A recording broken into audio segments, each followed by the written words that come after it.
Our next presenter is François Guismet, who's a reader in modern Jewish history at University College London. So what I propose to do now is following up very nicely on David Engel's very ambitious and far-reaching attempt to propose a reflection on how terms for anti-Jewish violence or exclusionary violence emerge and how they apply or do not apply, and what is involved in these processes of use and reuse or application of terms. And my talk is more a reflection or an intervention rather than a defined research program, and was triggered by the numerous commemorative events on the occasion of the 75th anniversary of the Reichskristallnacht, or the Night of Crystals in Berlin, obviously taking place on 9th November 1938, in November 2013. I had been aware, obviously, of the tendency to avoid this popular designation of the violent onslaught on the German Jewish population organized by the Nazi regime, deemed too euphemistic. And this idea that we cannot speak of Kristallnacht, but that we have to find another term, because this term doesn't apply, emerged somewhere in the 1980s. I was surprised, however, to which degree it had been replaced almost without exception by the term Pogromnacht, or Night of Pogroms, or November Pogrom. This holds true for both the public sphere, where the commemorative events were often headlined using this term, as well as in academic discourse. For the latter, a large number of examples could be cited. So, for example, a whole special issue of Zeitschrift für Geschichtswissenschaft was entitled der November Pogrom 1938, the November Pogrom 1938 in German culture of memory. A significant broadening of the application of the term of pogrom is proposed by Raphael Gross and others, but Raphael Gross in a very prominent way, in his very succinct and short study, November 1938, Die Katastrophe vor der Katastrophe, November 1938, the catastrophe before the catastrophe, which contextualizes the events of 10th November 1938 in a general worsening of Jewish, non-Jewish relations during the Nazi regime by putting them very interestingly in the plural. So the November pogroms. As is well known, the term Kristallnacht emerged in Berlin among the populace and seemed at the time an apt metaphorical description of the reflections of shattered glass on the sidewalks in Berlin after the events, after the destruction of shops owned by Jews. It indeed is a term which is far from the cruel reality of events of that night, during which the quasi-totality, and I will demonstrate this, of Jewish places of worship in Nazi Germany were destroyed, Jewish property vandalized or robbed, and thousands of Jews arrested or hurt, and hundreds killed. The question which I would like to ask in this intervention is whether indeed the term pogrom, which is the topic of our conference, seems the most appropriate alternative to Kristallnacht, which I do not believe. In the first step, I would like to reflect on anti-Jewish violence in the 19th century, Eastern Europe, where the term emerges. But I'm afraid there's a very strong reduplication of efforts here, so I will try to shorten this part of my talk. Appear when the term of pogrom gained currency, first in Russian and then in other languages. Then I would like to demonstrate by the use of two set of maps the sharp differences between the events in Eastern Europe before World War I, which seems an important watershed, or we can discuss whether or not 1903 and 1956 is this watershed, and the events in Nazi Germany and in November 1938. And I was not aware to which degree Kamil's talk just a minute ago is an illustration of my argument, because I think what takes place in Europe in the interwar period is a new quality of exclusionary violence, and my argument or my appeal to the colleagues is that it is totally wrong and misleading to use the term of pogrom for these events.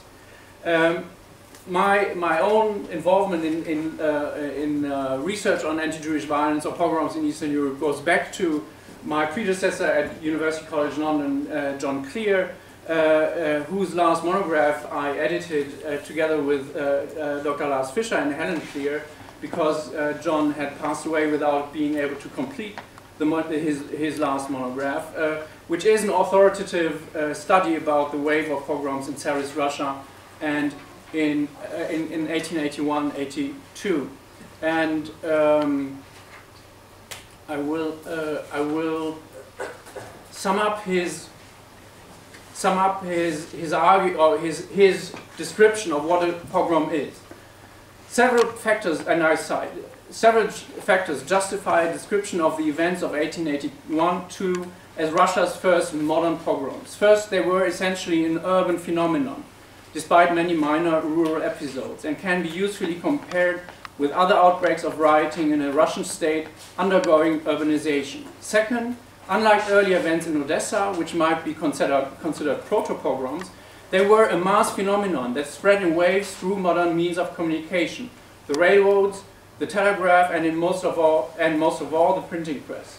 The latter provided the newspapers, official broadsides, and printed decrees that expedited the spread of the misinformation and rumor that played such an important role in sparking pogroms.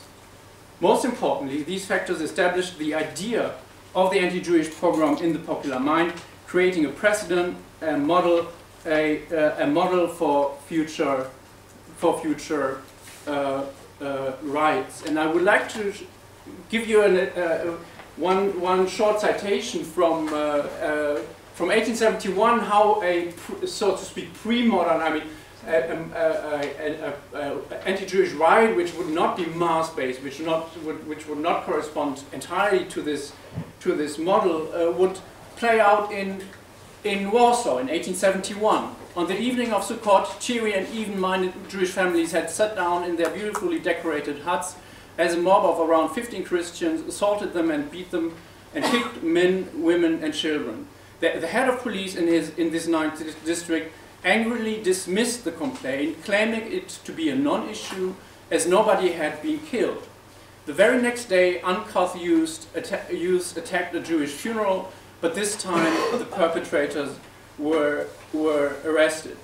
The purpose of the research project, which is the background of this conference, has been to establish a full review of anti-Jewish violences in Polish lands, and I think that when we look at the shifts which take place, the transformations which take place, we absolutely need to integrate in this interpretation these very small-scale events, which are, in my understanding, very indicative for the shifts which take place throughout the 19th century. And this is a work which actually has not really been done so far, and I commend this our project, or the project on anti-Jewish violence in Polish lands, of having undertaken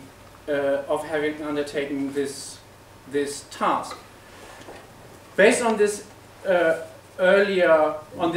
proposed definition of pogroms by John Clear, Darius Stalionas has now, in a very recent volume, which was just published 2 or 3 weeks ago, taken up John Clear's definition and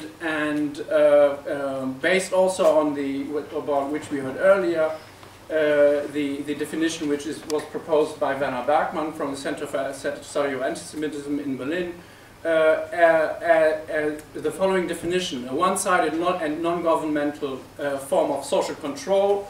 This resonates with Tokarska-Bakir's reflection on Sénéchal de la Roche's concept of the competitive ethnicity model, as self-help by a group that occurs when no remedy from the state against the threat which another ethnic group poses can be expected. The pogrom is different from other forms of control, such as lynching, terrorism, and vigilantism, in that the participants in such a pogrom hold the entire outgroup responsible, and therefore act against the group as a whole, and also in that it usually displays a low degree of organization. And I would like to remind you of of the argument proposed by Joanna Tokarska-Bakir this morning, that we have to understand the culturally defined dimension of these riots or these outbursts.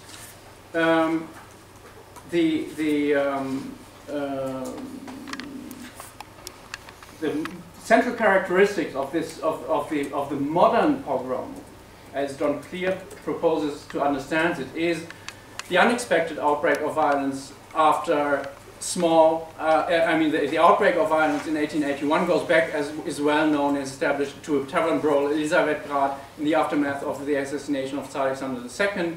It has what is a central element is a high number of incidents, more than 400. I will show you a map in a second.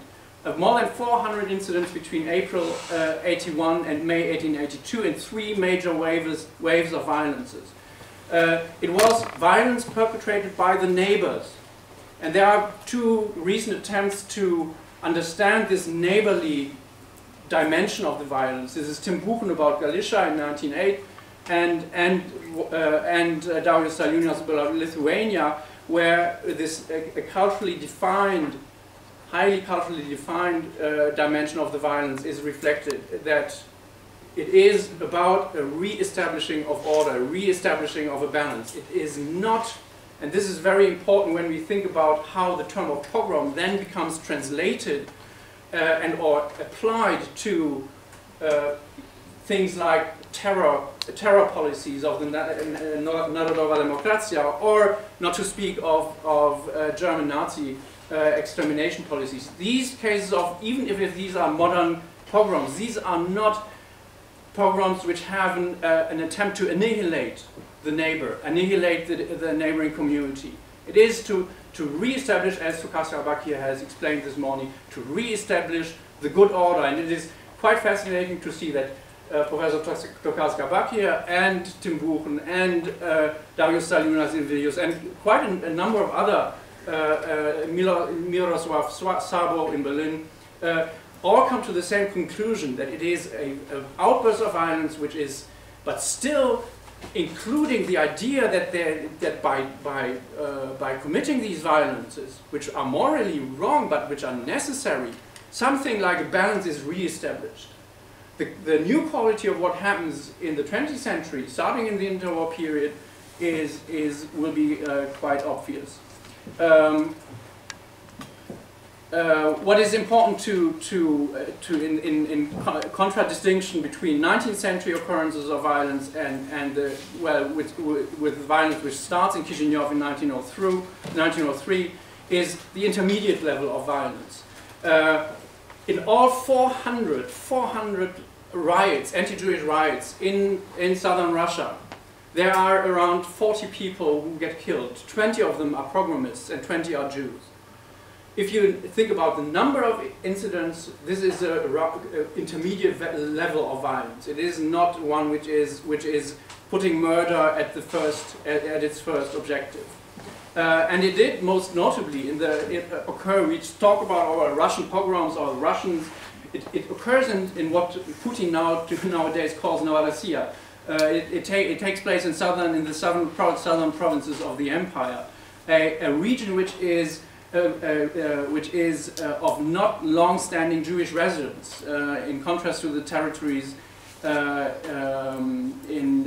a long-standing Jewish settlement where these violences are much less frequent. So these are regions where with quite a significant shift in population, demographic change as well. Okay, I will skip a couple of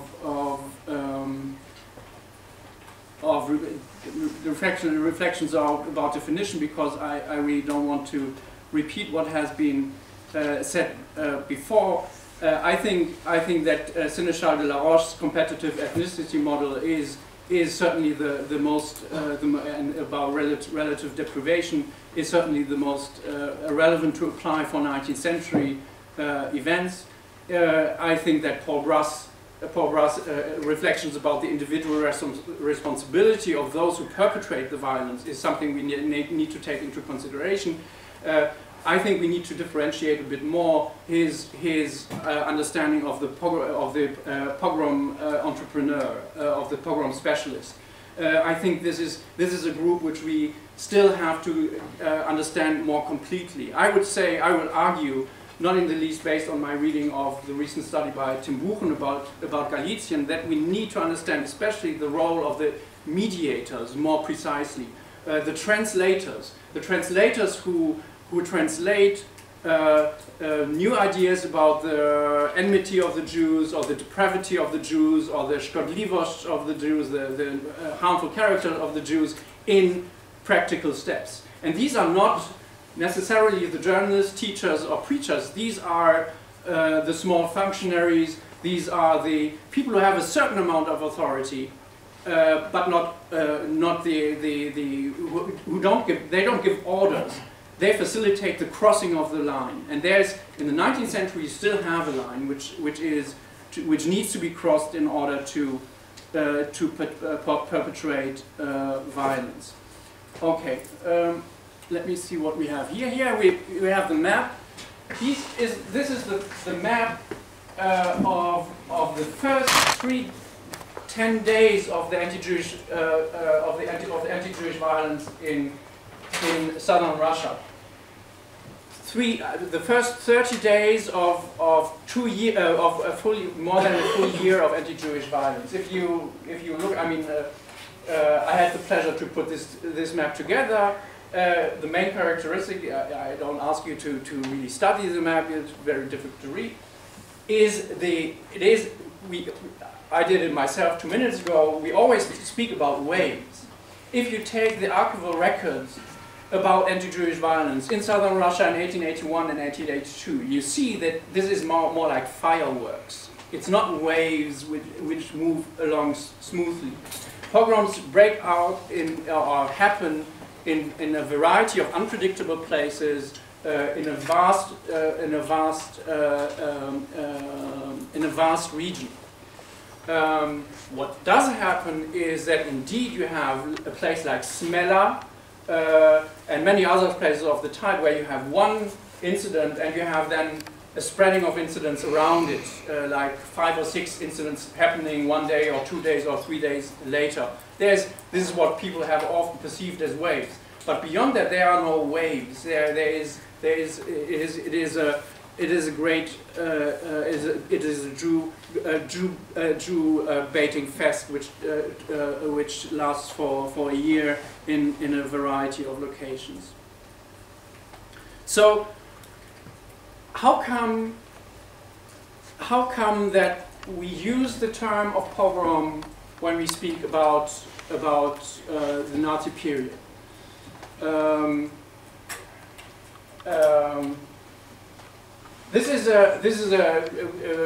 Professor Greenberg mentioned the Heb riots of 1819. Do we need a Russian word to designate anti-Jewish violence in German lands? No, we don't. We have anti-Jewish riots. I mean, this is a nice woodcut from 1819 about the Heb riots. This is a contemporary woodcut. So if you look at the scene which you see here, I mean, you could put here Elisabethgrad 1881. Nobody would have any doubt that it's correct. Also, perhaps that people are a bit nicely dressed, but never mind.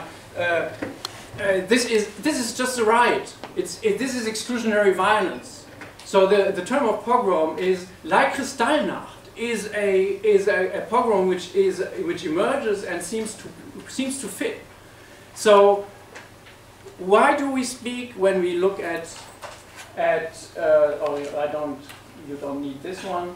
Why do we speak about a pogrom when looking at the night of the 9th to the 10th November 1938? And this is a quite far-reaching question. I show you first a map of Germany in 1933. These maps have been produced for the exhibit in the Centrum Judaicum in Berlin for the occasion of an exhibition about the Kristallnacht. And they also called it November Pogrome, by the way. And all the green dots are Jewish communities. These are the Jewish communities in the German Reich in 1933. You see, Gdańsk is not part of the Reich. It's the interwar period, and you have a lot of green dots. Now, what follows is the map of anti-Jewish violence taking place in one night. All the white dots are attacks on Jewish places of worship.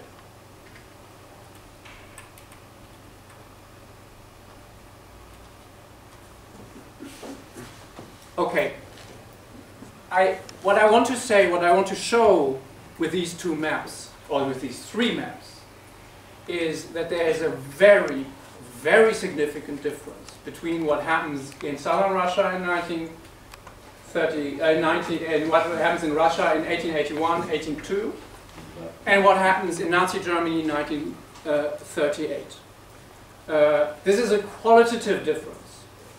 We are not supposed to use the same term, I would say. If you are a German Jew in 1938 and you get beaten up by a SR man and you suffer from it, you may say whether I'm beaten by a Ukrainian peasant or an SR guy doesn't really make a difference. But for us as academics, the difference is obviously a very substantial one. We need to understand whether what happens here in this one night can be categorized, and I'm very grateful for the introduction of Professor Greenberg to what is a definition, whether we can base the use of the term pogrom on the same assumptions when we use, which we use when we look at Russia 1881-82 or Warsaw 1881, we will discuss in the afternoon. And I would argue it is not only problematic, it is really wrong. What this is, and therefore I'm especially grateful for Kami's presentation, this is terror. This is state terror. Organized state terror, as the Endetzia planned, obviously, and you use the term, as the Endetzia, the young Endetzia in the 1930s, I mean not the whole Endetzia, but the dynamic parts of the Endetzia, tried to emulate fascist movements across Europe and exercise terror on a specific part of the population. Did anti-Jewish violences occur in the night 9th to 10th and the following days, 1938, which were of popular or spontaneous character? Yes, there were cases which we could subsume under the term of popular anti-Jewish violence, which could even be termed with a bit of effort as a pogrom. However, this is after 5 years of authoritarian rule of the NSDAP, and it happens on the back of a concerted, centrally organized effort, and I come back to the very basic definitions which I believe are very close to the truth, of a concerted state-based effort. So in contrast to what the pogrom in the view of the vast majority of specialists of anti-Jewish violence of the 19th century marks the absence of the state. What is, I mean, slightly problematically called self-help of the non-Jewish population in the one definition I gave you, is here the contrary. The popular violence, which happens indeed in the night and in the days which follow, and the robbery, for example, is something which happens on the back of a centrally organized terrorist onslaught on the Jewish population, which has been premeditated. I don't have to go into the history of Herrscher Grünspan and the event which allowed the Nazi Germany, which seemingly allowed the Nazi regime to trigger this event, but it was part of the transition from exclusion, from discrimination to exclusion, to harassment and seclusion and annihilation. It is a very important step on the pathway to genocide. So I don't want to say in Eastern Europe this is not happening. We just heard it was happening.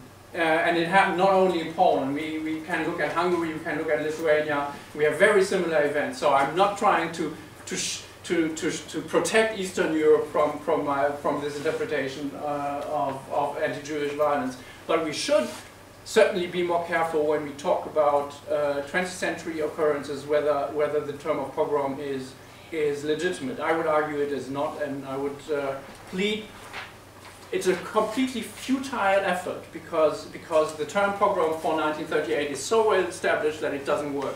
But I would plead that if you are thinking about this, be careful, and I would recommend not to do it because it blurs the lines and is not helpful. Thank you very much.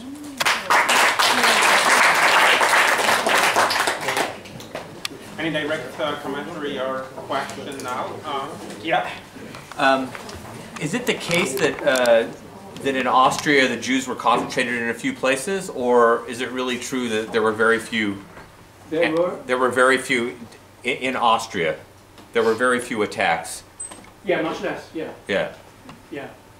Well, which there were few, well, that was my lead up to the question. Is that because there were fewer places? There are fewer places, but also obviously, I mean, the Anschluss is in 1938, so the direct, I mean, this happened by telephone. What happens in this night happens by telephone and by direct instructions down the line of orders. So these are not yet planned. It was planned.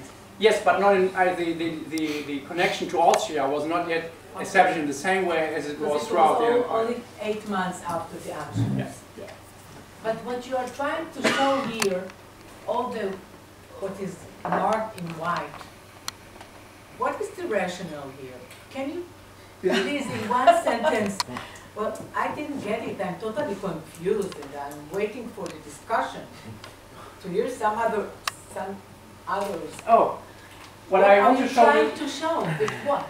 That the Nazi regime had planned a terrorist attack on its Jewish population as a further aggravation of the persecution, and that it was an all-encompassing effort. This is why I show these two maps, because what happens in one night is a systematic attack on all places of Jewish worship.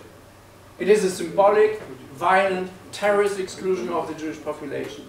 And this is why the two maps are so important, because it's systematic in the sense that they went through the telephone book and said, oh, we have a synagogue here, let's burn it down. When did they went through a telephone book? Months earlier. Well, I mean, they had the lists, obviously. On the night between the 9 and the 10. No, I mean, the plan to do this is obviously drawn up. I mean, latest after Hartwig Wilspan shoots the German diplomat in Paris. I mean, this is a few weeks, and I mean, then you have the expulsion of Polish Jews or stateless Jews from Germany to Poland, and I mean, no, this is leading up to the attack, obviously, and so it takes a couple of weeks to produce this effect. Yeah. I have just a clarification question. Your last sentence, are you making a case for not using pogrom for Kristallnacht or for interwar Poland? Because kind of when well, we have to wait for Camille's book. I propose. Camille is writing only on Poland. Województwo. Well, it's nothing. No, well, it's not Eastern. My proposal is to speak of November Terror or Night of Terror. It's very easy. I mean, you just. So the argument was really for November 38 in. Yeah. Okay. Yeah. Last question now. You stress, and I agree very strongly with it, that the organization part of the pogrom or non-pogrom is the key defining feature of what happened. And what fascinates me always is how do participants in this